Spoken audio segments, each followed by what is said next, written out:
Good morning, Interweb. World Lang Review Showcase thing triumphantly returns. The show where I review and showcase your languages and worlds. First up, we have Raif B, who tells us a little bit about how parasites have affected his elves. The great elven lands have become ravaged by this parasite, which spreads slowly and sinisterly even today.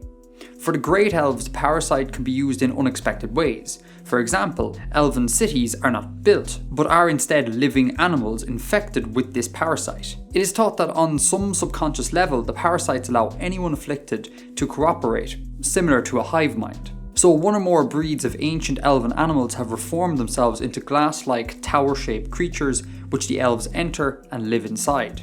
In a similar fashion, elven ships are actually giant birds or fish that can swim through the water or fly through the air. So I really enjoy this. I think it's a great concept. My only question would be, why elves? Like, do you need to piggyback off an established fantasy race here? It seems like you've got really good groundwork laid here to just make up an entirely new race. Just something to consider, but I do like it. Reminds me a little bit of China Mieville's Embassy Town. Links in the doobly-doo, go check it out. Also links to the podcast episode in which we review that book. Next up, we have Erienne McCray, who submits their Minling script. Creating this script was really fun because I actually made the characters with the same tools the original writers would have.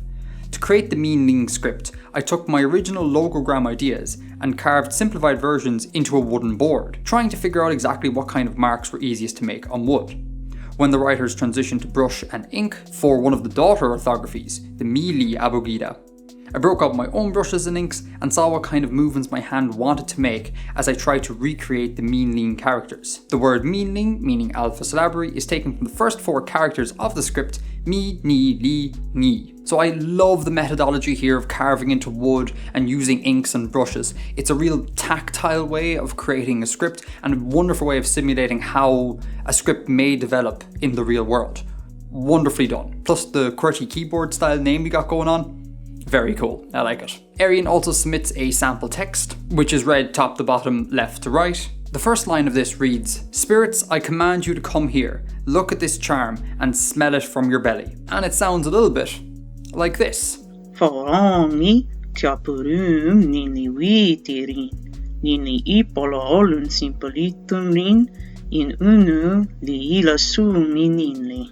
So yeah, fair play. Sounds epic, looks epic. Well done. Next up, we have Rob, who submits a sample declension system. The following is a sample declension for a masculine noun, hotera, meaning bull.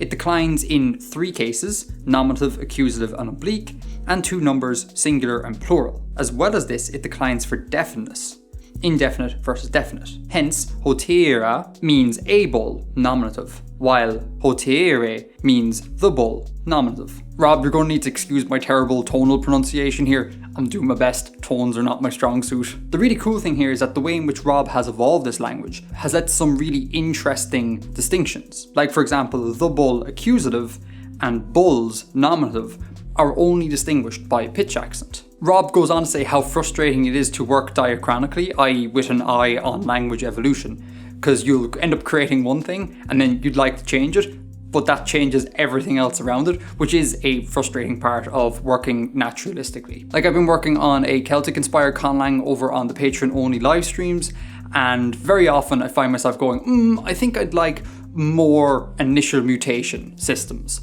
And once you do that, you realize, oh god, I have to rewrite my entire lexicon. So yeah, it can be frustrating, but it's really rewarding. Rob, great stuff, A+ work. Love it. Next up, we have Alex the Greatest, who submits their tidally locked moon, Ensa. My world is a tidally locked moon called Ensa, orbiting a gas giant called Renos, with 8 other moons.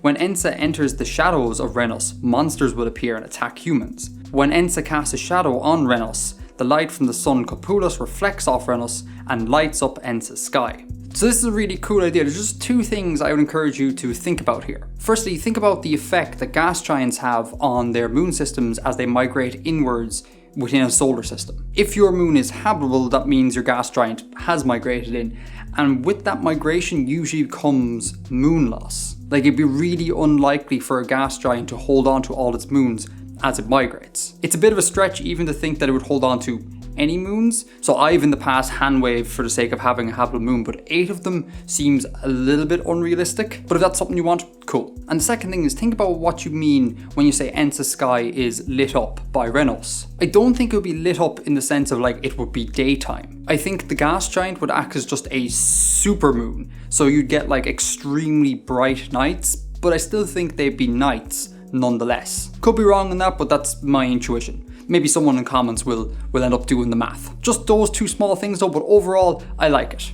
I got a soft spot in my heart for habitable, tidally locked moons. Oh, and also I love the Lovecraftian element with the monsters coming out at night. Ace. Really cool. Next up we have Cameron Fisher, who submits the phonology from their conlang, which I believe is pronounced Tsayung. It could be wrong. Difficult combination of sounds there for me to do. Anyhow, it looks like this. So overall, I dig what's going on here. I like the kind of eclectic mixture of sounds we got here. We got like fa, a fa, shla, a shla, and ka, a ka, which I think is a bit of a bizarre mix, but I kind of like it. So as for the vowels, you're making really good use of the vowel space. Everything is spread out really well. A+. I wonder though, why did you exclude E? It's a like seriously common sound and most languages will tend to have it. I know you have U, which is very close, but I don't know. I just kind of want an E here. Don't get me wrong, there are languages that don't have any E sound, but they're not exactly common. Just some food for thought, but I like it. Next up is Jeff, who submits their astrology system. In this astrology system, there are 11 zodiac signs and each is assigned 2 elements and a quality. I originally developed the zodiac signs by taking the major arcana from tarot and dividing them into pairs, giving me an inherently out of balance system with a prime number of signs.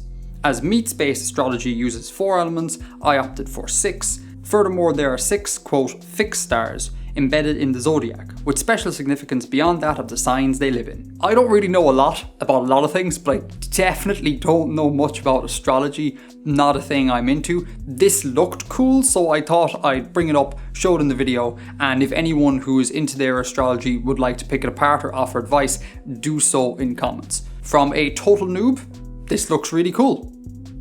Good work. Next up is Tech Knight, who submits this flag. Here I have the flag of the Federation of United Empires, F.U.E. Federation of United Empires kind of sounds a bit oxymoronic to me. The kind of end game of an empire is to sort of take over everything, so the idea that empires would just be all like, hey, other empire, come be friends and let's unite, sounds really fun to me, I suppose. Anyways, I digress, back to the flag. The Federation of United Empires, a stellar republic, formed when 3 civilizations united under one banner. Since then, numerous other species have been incorporated into this nation, creating a culture that encourages unity and diversity. So I really like your flag, but I just have one question. Why are the circles skewed? I wonder, are you going for a Bangladesh type thing here, where if you place things off-center and slightly skewed, and when the flag flaps in the wind, that sort of displacement, if you will, results in a thing looking naturalistic. So in the case of Bangladesh, the central circular region is off-center, so that when the flag flies, the region appears to be in the center. I wonder, are you doing the same thing here?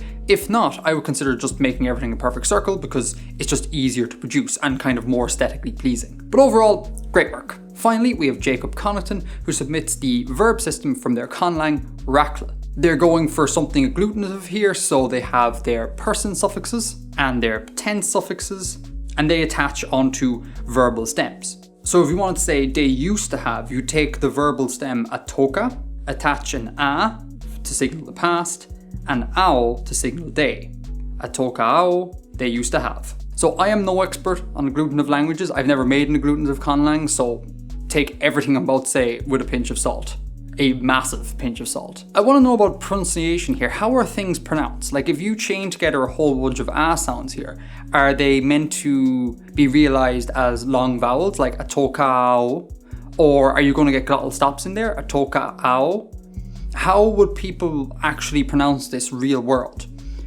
And I think it's important to think about that because I can see very many combinations here that would be very, very similar, and particularly in rapid speech, it may be difficult to understand what a person means. Think about how things are pronounced and maybe consider bringing in a more diverse range of sounds here. Also, it's interesting, you said that atoka ao means they used to have, which tells me that the a suffix is not a past suffix, it's a past habitual suffix. So just make sure you have your tenses all in check here. Is atoka ao they had or they used to have? Big difference there. Do you need to invent more suffixes to cover the meanings between they had and they used to have? Have a gander at my tense video, just have a look and see is there anything you need tweaking there. Overall though, again from a total agglutinative novice, yeah, looks cool. Well played. And that is that. WLRST number 3 done. Real talk for a second, thanks so much for watching this, and thanks again to everyone for putting up with this semi-hiatus nonsense that's going on at the moment. I hope to return to Artifexing proper as soon as possible. In the interim, I'm having great crack reviewing all your work. Finally, massive thanks to all the patrons for your continued support.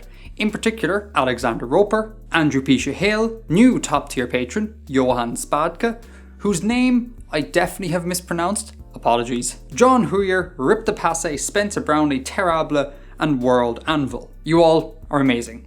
Until next time, Edgar out.